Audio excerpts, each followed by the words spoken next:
You are using the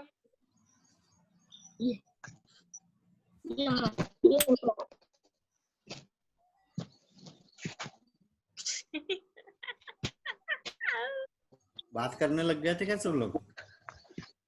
हाँ बात करने लग गए थे क्या? यहाँ पर भी बात करने लग जाते हैं।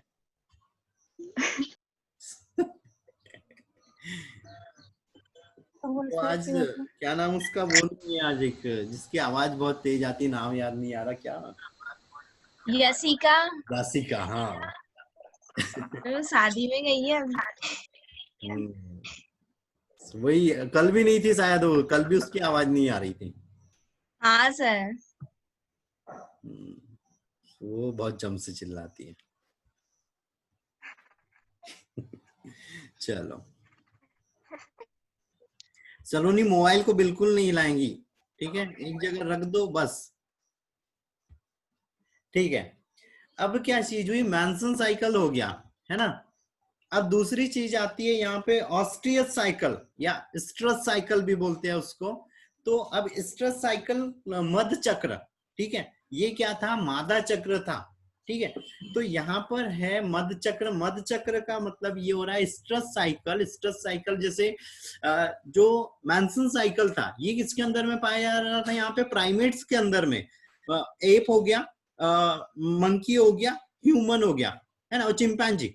इसके अंदर में, इन चार के अंदर में क्या होता है, यहाँ पे मैंसन साइकिल पाया जाता है। ये प्राइमेट्स जीव है, ठीक है? एप, ह्यूमन, मंकी और चिंपैंजी, ये क्या है, प्राइमेट है। जो बाकी जो जीव है वो नॉन प्राइमेट्स है ना? नॉन प्राइमेट जैसे गाय, भैंस, बकरी, घोड़ा, भेड़, हिरन, शेर, ये सब क्या है, नॉन प्राइमेट्स है। कुत्ता, बिल्ली, ये सब नॉन प्राइमेट्स है ना? अब क्या चीज हो रही है यहाँ पे, नॉन प्राइमेट्स को छोड़ के सारे जीवों में मध्य चक्र पाया जाता है। मतलब जैसे गाय देख लो, कुत्ता देख लो, बिल्ली हो गई, भैंस हो गई, इनके अंदर में ब्लीडिंग सर आवाज नहीं आ रही है।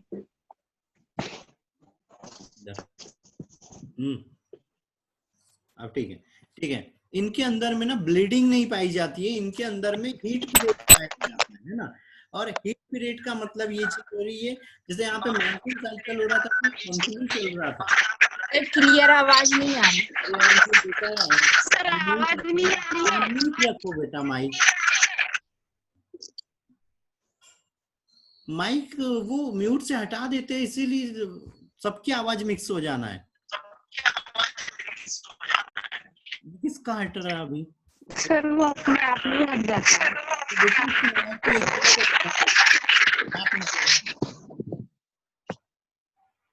एक जगह रख दो, हाथ मत लगा उसको।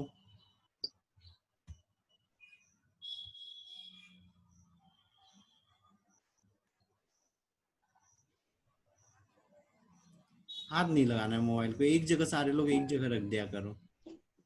अब कुछ नहीं हो रहा है।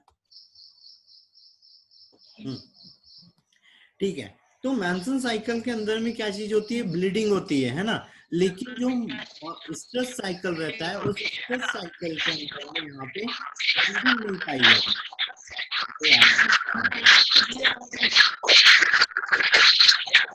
नहीं आ रही आपकी आवाज। ये किसी का माइक दिक्कत कर रहा है ना? रुको एक मिनट।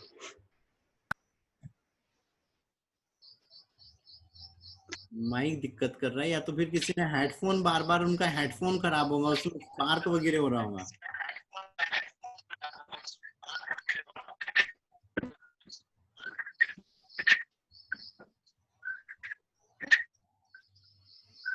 सर ये उमा है, कौन है, उसकी इधर से हो रहा है। उमा की इधर से हो रहा है?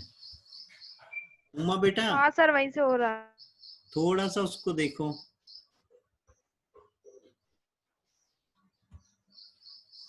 ठीक है, अब शायद ठीक हो गया।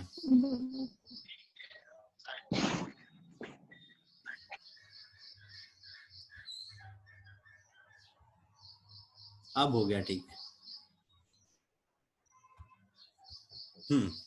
चलो, तो मैंसन साइकिल में क्या चीज हो रही थी, ब्लीडिंग हो रही थी, है ना। लेकिन जो मध साइकिल है, स्ट्रेस साइकिल है, उसके अंदर में ब्लीडिंग नहीं होती, इसमें हीट पीरियड रहता है। और ये कैसा होता है, ईयरली होता है या मंथली होता है या सीजनेबल होता है। सीजनेबल मतलब एक पर्टिकुलर सीजन में, पर्टिकुलर मौसम में ही हीट पीरियड आना है, और उसी टाइम में इन जीवों में प्रेगनेंसी कंसीव होती है ना। जैसे कुत्ता हो गया, बिल्ली हो गया, क्यों नहीं, कुत्ता हो गया, है ना। इनके अंदर में क्या होता है, ईयरली पाया जाता है, मतलब 6 महीने बाद इनका हीट पीरियड आ रहा है। गाय गाय गाय में 1 ईयर या जो 12-13 महीने में हो रहा है, उसके बाद में उसमें हीट पीरियड आ रहा है ना। और कितने ड्यूरेशन का रहता है, गाय का याद रखना है कि 18 घंटे का हीट पीरियड रहता है। उसी टाइम में वो प्रेगनेंसी कंसीव कर सकती है, नहीं तो फिर वो प्रेगनेंसी कंसीव नहीं कर सकती। नेक्स्ट हीट पीरियड जब आएगा उस टाइम में फिर वो कर पाएंगे, है ना।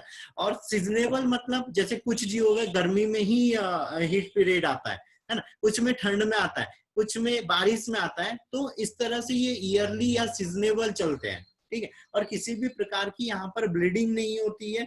और जो हीट पीरियड होता है वो एक शॉर्ट ड्यूरेशन का होता है ना। उस ड्यूरेशन के अंदर में अगर प्रेगनेंसी होगी तो होना है, नहीं तो नहीं होना है।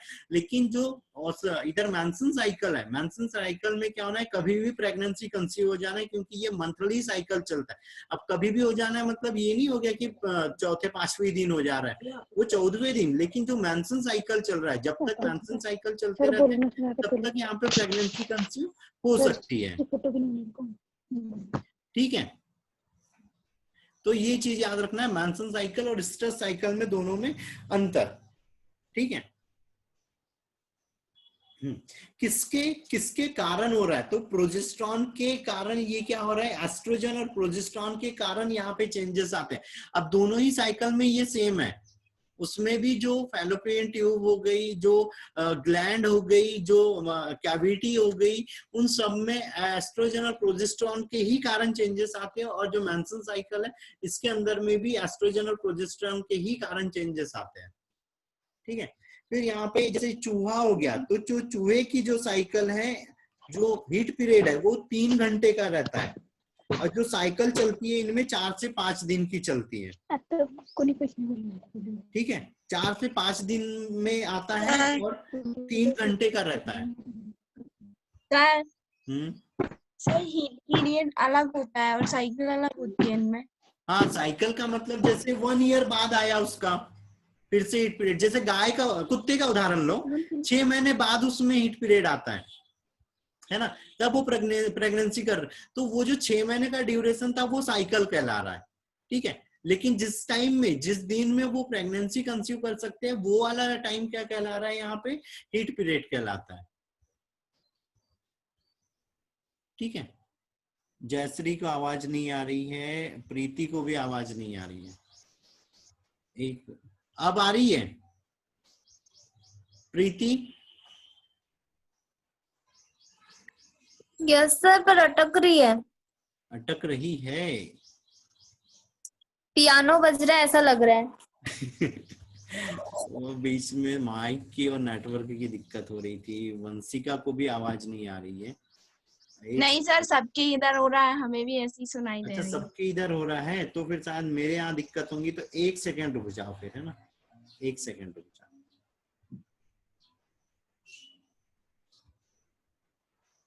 एक सेकेंड रुक जाओ बेटा, सारे लोग रुको।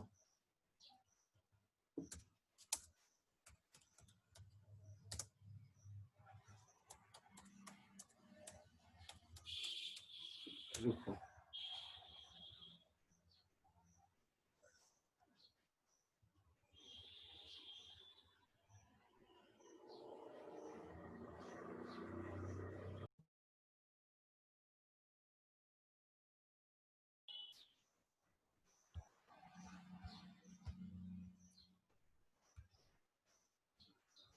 ठीक है, अब क्लियर है बेटा, है ना? Yes sir. अब मैंने सीम ही बदल दी ना।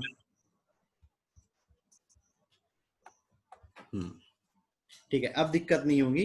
तो एक बार फिर से कर देता हूँ। स्ट्रेस साइकिल का मतलब ये चीज होती है कि यहाँ पर ये नॉन प्राइमेट्स जीवों में पाए जाते हैं, और नॉन प्राइमेट्स में गाय, बिल्ली, कुत्ता, हिरन, शेर, बकरी, चूहा, ये सब नॉन प्राइमेट्स में आते हैं। और प्राइमेट्स में ह्यूमन आता है, एप आता है, मंकी आता है और चिंपैंजी आता है। ये प्राइमेट्स जीव है जिसके अंदर में मैंसन साइकिल पाए जाते हैं। बाकी जीवों के अंदर में मैंसन साइकिल नहीं होता है, स्ट्रेस साइकिल होता है। स्ट्रेस साइकिल ईयरली या सीजनेबल होता है। इसमें एक पर्टिकुलर टाइम होता है जिस टाइम में प्रेगनेंसी कंसीव हो सकती है, लेकिन मैंसन साइकिल में कभी भी प्रेगनेंसी कंसीव हो सकती है जब तक वहां पे रिप्रोडक्टिव एज रहती है, या जब तक मैंसन साइकिल चलते रहते हैं तब तक। मैंसन साइकिल में ब्लीडिंग होती है, स्ट्रेस साइकिल में ब्लीडिंग नहीं होती है, और सारे जीवों में अलग अलग होता है। तो सबसे मेन जो याद रखना है, गाय का याद रखना है कि गाय में 18 घंटे का हीट पीरियड होता है। और भी कुछ मैं बता दे रहा हूं, तो गाय के अंदर में क्या हो रहा है, टोटल 20 महीने बाद यहाँ पे क्या हो रहा है, एक हीट पीरियड आता है और उसका टाइम रहता है 18 घंटे। ठीक है, 18 घंटे। बाकी जो मंकी हो गया, ह्यूमन हो गया, चिंपैंजी हो गया, चिंपैंजी में 35 दिन का मैंसन साइकिल रहता है। ठीक है, चिंपैंजी में मैंसन साइकिल की जो चलती है वो 35 दिन का चलता है। ठीक है। अब यहाँ पे कुछ वर्डिंग्स आ जाती है, कुछ वर्डिंग याद रखना है मैंसन साइकिल्स की, किसके लिए, एग्जाम के ऑब्जेक्टिव के लिए। ठीक है, तो सबसे पहली आती है रजो दर्शन, मोनार्की, मेनार्की।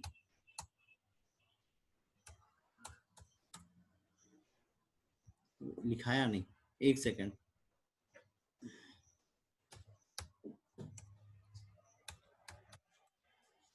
मिनार्की जब स्टार्ट होते हैं, और ये कब हो रही है, मिनार्की स्टेज कब होती है, 12 से लेके 13 वर्ष की आयु, है ना। 12 से 13 वर्ष की आयु में जो जब यहाँ पे मैंसन साइकिल चालू हो रहे हैं तो ये क्या कहलाता है, मिनार्की कहलाता है। उसके बाद में जब खत्म होता है तो वो क्या कहलाता है, मीनोपॉज, मीनोपॉज।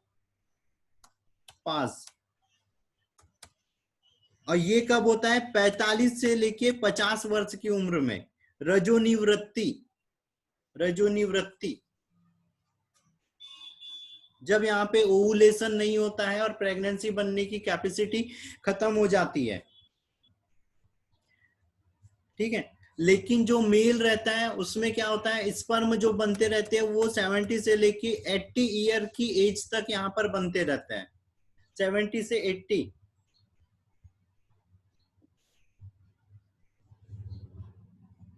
नोट कर लिए? Yes sir. ठीक है, चलो अब अगली चीज आती है। अब यहाँ से अगली स्टेज चालू हो जा रही थी जो रिप्रोडक्शन की थी, फर्टिलाइजेशन। तो फर्टिलाइजेशन का मतलब क्या हो रहा था, मेल गैमिट और फीमेल गैमिट का मिलना क्या कहला रहा था, सिनगैमी या फर्टिलाइजेशन कहलाता है। और इससे क्या बनता है, जाइगोट बनता है। ये मेल और फीमेल जब यहाँ पे युग्मक मिल रहे हैं, गैमेट मिल रहे हैं, तो क्या बना रहा है, यहाँ पे एक जाइगोट बन रहा है। और ये जो जाइगोट रहता है ये कैसा है, यूनिसेलुलर है, मतलब एक कोशीय लेकिन द्विकेंद्रकीय होता है। ठीक है, एक कोशिकीय और द्विकेंद्रकीय होता है।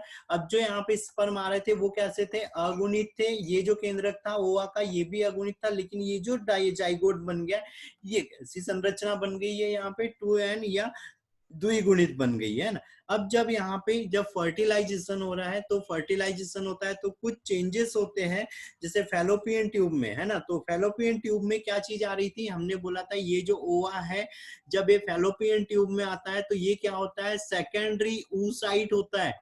ठीक है, सेकेंडरी oocyte होता है। और ये जब स्पर्म इससे कनेक्ट होते हैं तब ये क्या में बदल जाता है, ओवा में बदल जाता है, क्योंकि यहाँ पर मेटाफेज अवस्था में ये स्थिर हो जाता है। और इसके चारों ओर में यहाँ पर क्या रहती है, पोलर बॉडियां जमा रहती है, फॉलिकल सेल्स उपस्थित रहती है। और ये ओवुलेशन अभी बताया था, ग्राफियन फॉलिकल से जब ओरी से बाहर आ जा रहा था तो क्या कहला रहा था, यहाँ पे ओवुलेशन कहला रहा था। अब जब ओवुलेशन हो रहा है या जब फर्टिलाइजेशन के लिए आगे बढ़ने लगता है तो कैसे होता है, ये क्या चीज हो रही थी, जैसे ही यहाँ से एग रिलीज होने वाला रहता है, ये फैलोपियन ट्यूब क्या हो जाती है, इस ओवरी के पास में आने लगती है। और ओवरी के पास में बताया था यहाँ पर जो एक कैविटी बनती है, जैसे ओवरी पे यहाँ पे एक साइड में क्या हो रहा था, फैलोपियन ट्यूब पे ये फिमरी हो रही थी और यहाँ ये ओवरी थी, मान लो ये ओवरी है, तो यहाँ पर जो ये कैविटी बनी है, ये खाली गुहा बनी हुई है, ये क्या कहला रही थी, सिलियरी कैविटी कहला रही थी। तो ये जो सेकेंडरी oocyte था, ये ओवुलेशन के द्वारा कहाँ पे आया, इस सिलियरी कैविटी, इस कैविटी के अंदर में आया। अब क्या हो रहा है, वो फैलोपियन ट्यूब के अंदर में यहाँ पे गति कर रहा है। फिर फैलोपियन ट्यूब में हमने बोला था कि यहाँ पे अलग अलग प्रकार के भाग पाए जा रहे हैं, है ना। तो यहाँ पर क्या था इस साइड में, बताओ जल्दी, इनफंडिबुलम, है ना। नहीं आ रही। क्या इनफंडिबुलम था, है ना। और यहाँ बीच में क्या था, एम्पुला था। सर एक बार रिपीट कर दीजिए। हाँ, ये ओवा जो है वो सिलियरी कैविटी में, नहीं तो ये नंबर पे फोन जो ओवा है वो सिलियरी कैविटी में यहाँ पे रिलीज हो रहा था। और कौन सी स्टेज में हो रहा था, सेकेंडरी oocyte स्टेज में हो रहा था, है ना। फिर ये यहाँ से क्या हो रहा है, फिमरी इसको अंदर की ओर खींच लेती है। अच्छा, ये ऐसे फिमरी थी, वो वहां मूवमेंट करते रहती है ओरी के पास में, और जैसे ही ओवा रिलीज हुआ वो ऐसे बंद होके उसको क्या कर लेना, अंदर की ओर बंद कर लेना।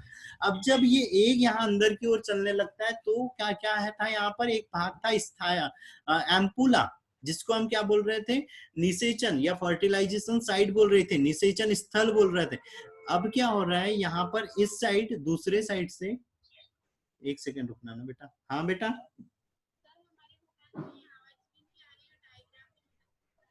डायग्राम भी नहीं बता रहा है, आवाज के लिए वो डिवाइस ऑन कॉल किया।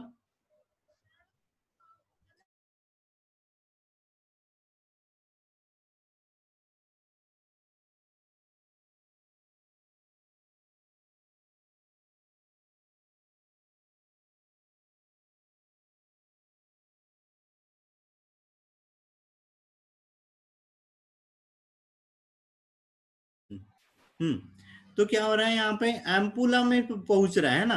अब ये तो यहाँ पे आगे की ओर बढ़ने लगता है, और इसकी एज क्या थी, 2 से 3 दिन। तो 2 से 3 दिन तक ये कहाँ पर पहुंच पाता है, इधर जो स्थाइमस वाला रीजन था वहां तक पहुंच पाता है ना।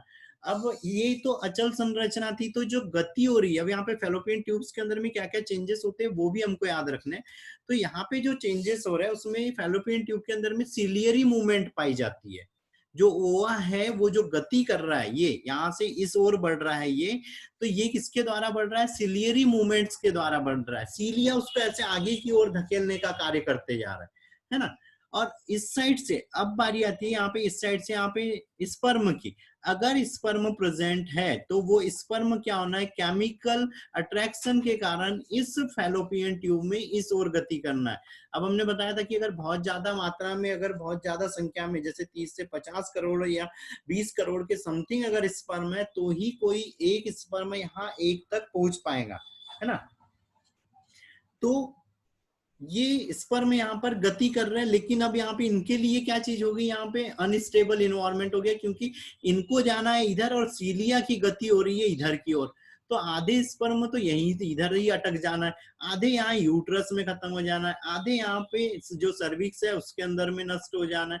तो कुछ ही जो हेल्दी है वो ही यहाँ पर ऊपर की ओर में पहुंच पाता है। अब जो 2 मूवमेंट्स हुई यहाँ पे, ठीक है, पहली फैलोपियन ट्यूब में जो एक मूवमेंट कर रहा है वो सिलियरी मूवमेंट के कारण कर रहा है। फ्लेजिला जो जा रहा है वो फ्लेजिलियल मूवमेंट्स के कारण कर रहा है ना। फ्लेजिलिय कसाभिकीय गति, है ना, फ्लेजिलियल मूवमेंट्स के द्वारा वो क्या हो रहा है, एग की ओर जा रहा है ना।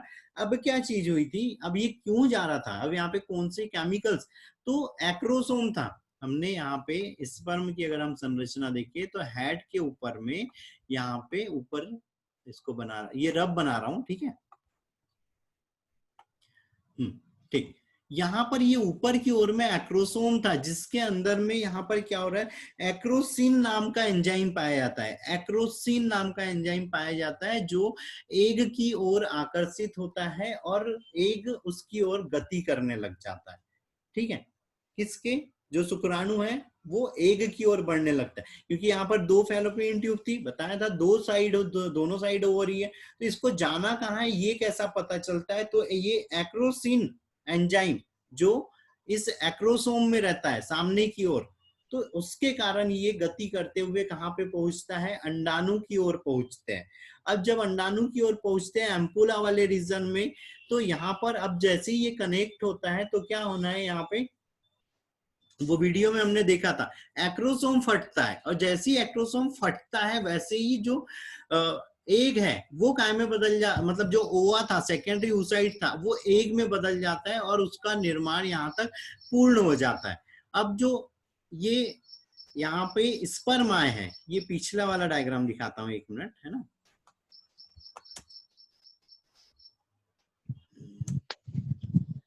सर अभी नहीं आ रहा क्या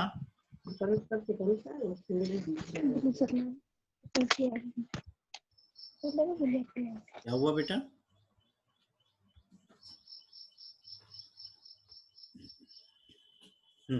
ठीक है, ये जब एग के पास में स्पर्म आ जा रहा है तो ये एग कोई का क्या हो रहा है, एक्रोसोम फटता है जिसके कारण में फॉलिकुलर सेल से अंदर चल जाता है।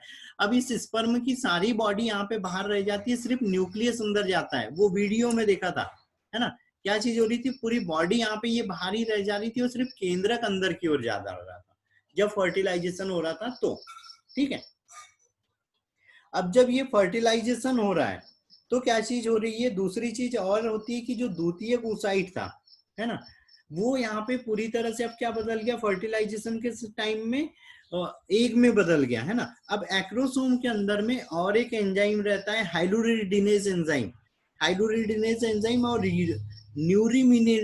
न्यूरीमिनेटेज, हाइलुरिडिनेज और न्यूरीमिनेटेज, ये 2 एंजाइम रहते हैं जिनका स्त्रावन करते हैं, ठीक है, यहाँ से एक्रोसोम से, ठीक है। और एक्रोसोम के अंदर में क्या रहती है, गोल्जी बॉडी रहती है जो इन पाचक एंजाइमों का स्त्रावन करती गई है। कौन सा, हाइरुलिडिनेज, और एक रहता है न्यूरीमिनिडिनेज, न्यूरीमिनिडिनेज,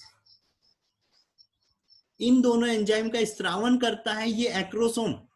और ये दोनों एंजाइम का ये कार्य रहता है कि जो जोना पेलुसिडा थी और जो जोना रेडिएटा थी, इसको क्या कर देता है, ये नष्ट कर देता है, ठीक है, जिसके कारण में जो ये स्पर्म का जो यहाँ पे न्यूक्लियस था उसको अंदर जाने में आसानी मिलती है, और ये जो पूरी बॉडी रहती है स्पर्म की, ये कहाँ रह जाती है, बाहर की ही ओर रह जाती है।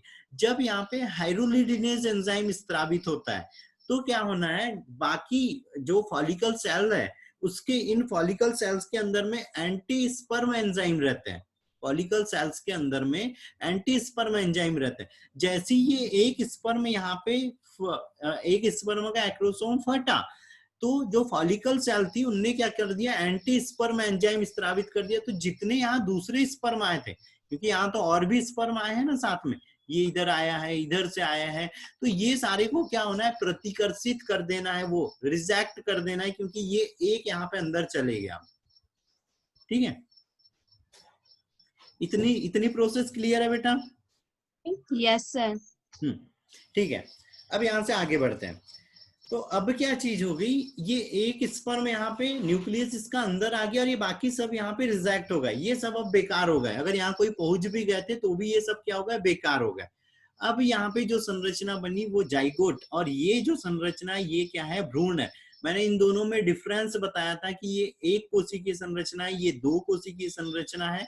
यहाँ पे ये द्विकेंद्रकीय होती है, ये बहुकेंद्रकीय होती है, ये द्विगुणित होती है, ये भी द्विगुणित होती है ना। ये जस्ट फर्टिलाइजेशन के बाद बनती है, मतलब यहाँ पे युग्मकों के संलयन से ये बनती है। और ये जो भ्रूण बन रहा है, एम्ब्रियो बन रहा है, ये जाइगोट में समसूत्री विभाजन के कारण बनता है, ठीक है। समसूत्री विभाजन के कारण एम्ब्रियो का निर्माण होता है, ठीक है बेटा।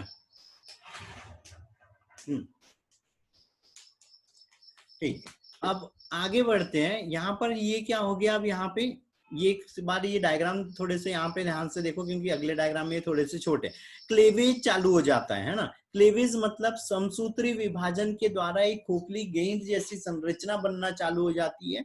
1 से 2 कोशिका, 2 से 4, 4 से 8, 8 से 16, है ना। तो 8 से जो 16 कोशिकीय संरचना रहती है वो क्या कहलाती है? मोरूला कहलाती है। और जब इसके अंदर में, इस मोरूला में और ज्यादा विभाजन होता है और यहाँ पे एक खोखली कैविटी बन जाती है, ये क्या कहलाती है? ब्लास्टोसिल कैविटी कहलाती है। और यहाँ पे जो कोशिकाएं रहती है वो क्या कहलाने लग जाती है? ब्लास्टोसाइट। और ये जो है, ये जो संरचना है पूरी, ये क्या कहलाती है? ब्लास्टुला कहलाती है। ठीक है। अब यहाँ पे ये बताओ मेरे को, ये जो बाहर परत थी, एग के बाहर वाली लेयर थी, वो क्या कहला रही थी? एग के बाहर वाली परत, जोना पैलुसिडा बेटा, बाहर वाली है ना। तो ये जोना पैलुसिडा अभी भी बनी हुई है। ठीक है, ये आगे तक बनी रहेंगी अभी, है ना। ठीक है। तो यहाँ पर अब क्या चालू हो जाता है? फर्टिलाइजेशन के बाद में यहाँ पे क्लेवेज चालू हो जाता है। विदलन मतलब ये अभी बताया, 2 सेल स्टेज हो जाती है, 4 सेल, 8 सेल, मोरूला, ब्लास्टोसाइट बन जाता है, ब्लास्टोसिल कैविटी हो जाती है। अब ये जो ब्लास्टोसाइट बना है, ये ब्लास्टोसाइट क्या होना है यहाँ पे? अब फैलोपियन ट्यूब से नीचे गिरता है एंडोमेट्रियम में, यूट्राइन कैविटी में। किससे चिपक के? एंडोमेट्रियम के साथ में ये चिपक के यहाँ पर नीचे की ओर गिरना चालू हो जाता है। ठीक है। अब जब ये नीचे की ओर गिरना यहाँ पे चालू हो जा रहा है, तो इसके अंदर में जो कोशिकाएं थी वो ब्लास्टोसाइट थी, ब्लास्टोमियर्स थी।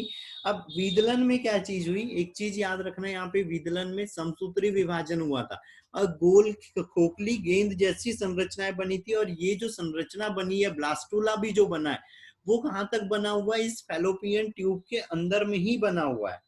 ठीक है। ब्लास्टुला कहाँ पे बना हुआ है? फैलोपियन ट्यूब के अंदर में बना हुआ है। अब क्या चीज हो रही? ये जो मोरूला बन रहा था, अगला एक डायग्राम दिखाता हूँ।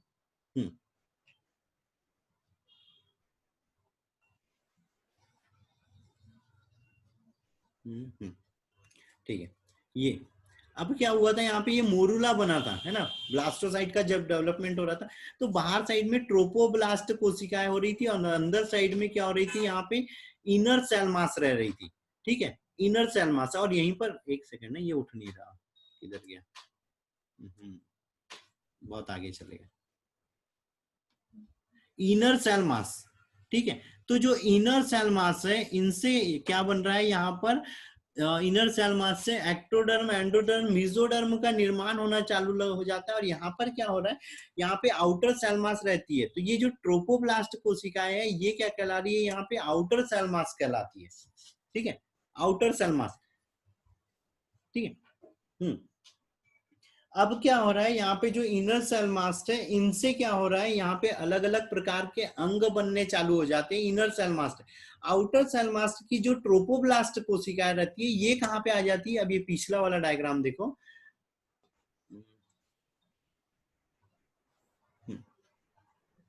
सर आवाज नहीं आ रही?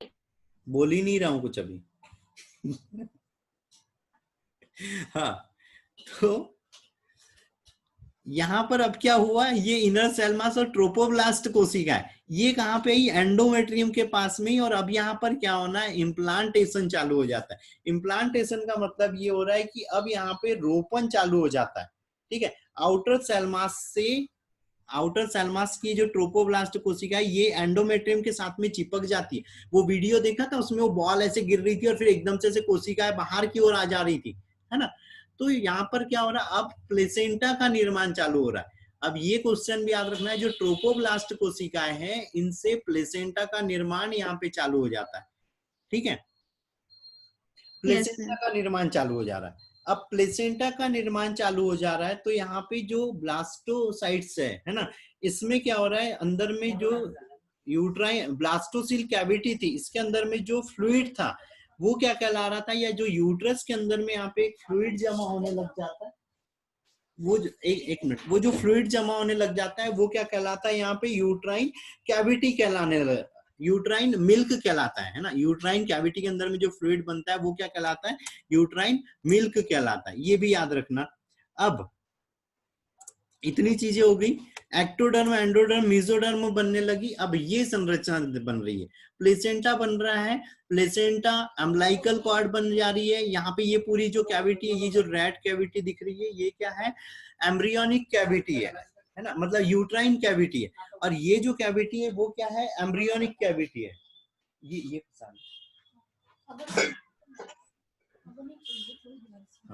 ठीक है। तो ये क्या है यहाँ पे, एम्ब्रियोनिक कैविटी, और इसी को क्या बोलते हैं, एमनियोटिक कैविटी बोलते हैं। अब इसके अंदर में जो फ्लूइड भरा हुआ है यहाँ पे, वो फ्लूइड क्या कहला रहा है, एमनियोटिक फ्लूइड कहलाता है। यहाँ पे ये जो फ्लूइड भरा हुआ है ये क्या कहलाता है, एमनियोटिक फ्लूइड कहलाता है। फिर जो यहाँ पे भी दो लेयरें बन रही है, अंदर की जो लेयर रहती है वो क्योंकि एमनियोटिक फ्लूइड के कांटेक्ट में रहती है तो इसको क्या बोलते हैं, एमनियन बोलते हैं। जो बाहरी लेयर रहती है वो क्या कहलाती है, कोरियन कहलाती है, एमनियन और कोरियन। ठीक है। प्लेसेंटा का क्या कार्य होता है कि ये जो भी मदर और जो बेबी है इन दोनों के बीच में अटैचमेंट कर देता है, और जो भी न्यूट्रिएंट या जो भी रिक्वायर मटेरियल चाहिए होता है इस डेवलप हो रहे एम्ब्रियो को, ये जो भ्रूण यहाँ पे विकसित हो रहा है, इसको जो भी मटेरियल चाहिए होता है वो सारा मटेरियल प्रोवाइड करने का कार्य करता है। और ये जो एमनियोटिक कैविटी या जो एमनियोटिक फ्लूइड है ये क्या कर रहा है, इसको प्रोटेक्शन प्रोवाइड कर रहा है। ठीक है, प्रोटेक्शन प्रोवाइड करता है। ठीक है। फिर जब यहाँ पे ये प्लेसेंटा का निर्माण हो रहा था तो ये एंडोमेट्रियम में कैसे हो रहे थे, विलाइयों का, विलाई बनाते हैं। विलाई का मतलब ये ऐसे हमने छोटी हाथ में देखा था, है ना, ऐसे उंगलियों जैसी संरचनाएं बनती है, तो दोनों साइड से बनती है, एंडोमेट्रियम से भी और प्लेसेंटा से भी। तो ये विलाई क्या होती है, ऐसे यहाँ पे मिक्स हो जाती है, और ये क्या हो रहा है, यहाँ पे ये जो विलाई बन रही है इसी से जो ब्लड वेसल्स है वो सब भी आपस में ऐसे कनेक्ट होने लगती है, और फिर जो भी न्यूट्रिएंट मटेरियल या जो भी फ्लूइड वगैरह वो सबका एक्सचेंज यहाँ पर चालू हो जाता है। ठीक है। अब जो प्लेसेंटा है, यहाँ पे जो प्लेसेंटा बन रहा था वो HCG, ये याद रखना है, HCG, human Korean gonadotropic hormone का स्त्रावन करता है। जैसे ये प्लेसेंटा यहाँ पे बनता है ये क्या करता है, ये HCG का स्त्रावन करने लग जाता है, और ये ल्यूटिनाइजिंग हार्मोन को भी प्रेरित कर देता है थोड़ा सा, जिसके कारण में पीयूष ग्रंथि सक्रिय होती है। जब पीयूष ग्रंथि सक्रिय होती है तो प्रोजेस्टेरॉन का स्त्रावन ओरी के द्वारा बढ़ जाता है। अब जब प्रोजेस्टेरॉन का यहाँ पे बढ़ जाता है तो क्या होना है, मैंसन साइकिल्स आने रुक जाते हैं।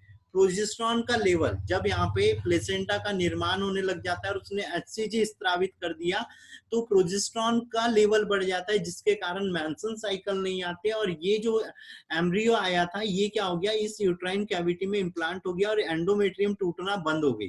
तो मैंसन साइकिल आना बंद हो जाती है क्योंकि प्रोजेस्टेरॉन का स्त्रावन रुक जाता है। ठीक है, ठीक है बेटा। Yes sir. इतने पे कुछ डाउट है तो बताओ। सर सर HCG होता है ना, वो किसको करता है, ल्यूटिनाइजिंग हार्मोन को प्रेरित करता है, और ल्यूटिनाइजिंग हार्मोन हार्मोन ओरी को सक्रिय कर देता है। जब ओरी सक्रिय हो जाती है तो क्या चीज हो रही है, एस्ट्रोजन बढ़ जाना है, प्रोजेस्टेरॉन का कम हो जाना है। अगर प्रोजेस्टेरॉन का, जब एस्ट्रोजन का लेवल बढ़ता है तो क्या चीज होती है, एंडोमेट्रियम बढ़ते रहती है ना। लेकिन जब प्रोजेस्टेरॉन का लेवल कम हो जाता है तो एंडोमेट्रियम क्या होने लग जाती है, टूटने लग जाती है। नहीं, एंडोमेट्रियम जब प्रोजेस्टेरॉन ज्यादा होता है तो एंडोमेट्रियम टूटने लग जाती है। जब कम हो जाएगा तो एंडोमेट्रियम टूटेंगी नहीं, और ये जो भ्रूण है वो आसानी से क्या होना है, इम्प्लांट हो जाना है, और आगे की वो जो वृद्धि है वो बहुत आसानी से कर लेना है उसने। ठीक है। Yes sir. कुछ डाउट है? No sir. किसी को बेटा 12th वाले?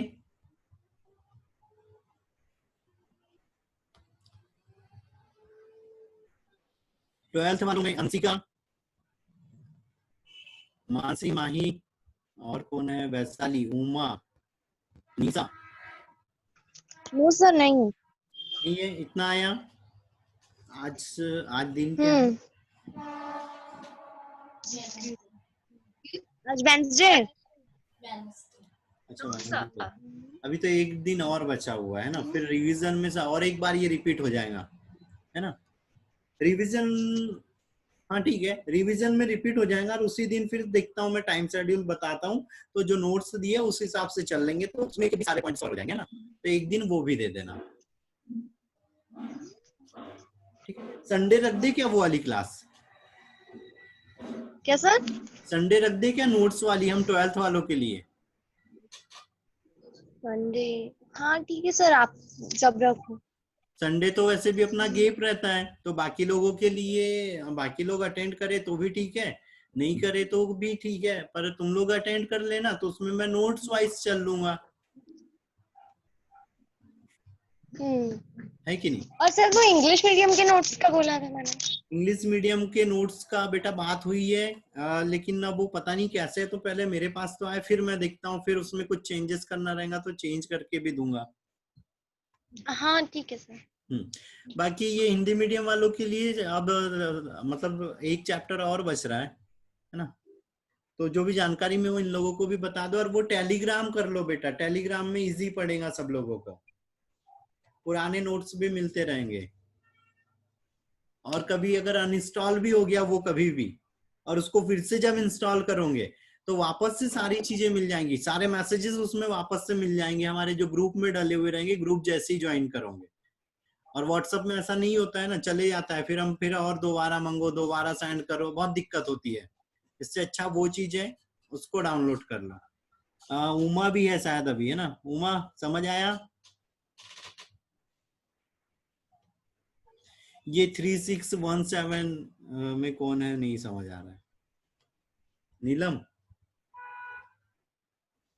वैष्णवी को समझ आया? Yes sir. ठीक है, वैष्णवी के साथ एक मानसी थी, मानसी हट गई। उमा को समझ आया?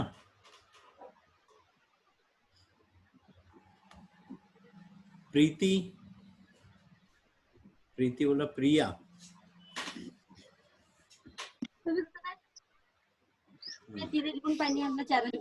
ठीक है, चलो ठीक है, तो फिर ये एक मानसी भी है, मानसी, मानसी को समझ आया? Yes sir. हाँ ठीक है, चलो तो फिर ठीक है, सभी लोगों को गुड डे, कल मिलते हैं, है ना। टाइम पर, टाइम का थोड़ा सा ध्यान रखो कि, और एक और चीज है, जैसे यहाँ लगभग शायद सारे 12th वाले बचे हुए, तो अगर किसी को 11th वाले पोर्शन से ज्यादा दिक्कत हो रही हो कि भाई कंफ्यूज हो रहा है या कुछ ज्यादा हो रहा है, तो उसको जरूरी नहीं है कि तुम लोग ज्वाइन करो, पर ज्वाइन करो, सुनो तो ज्यादा अच्छा रहेगा मेरे हिसाब से, है ना। पर ज्यादा फोकस वैसे दोनों पे करो, दोनों पे करो, अभी तो दोनों चीजें समझते हुए चलो, ज्यादा अच्छा रहेगा। चलो ठीक है, सभी को good day, bye. Thank you sir. हाँ वेलकम।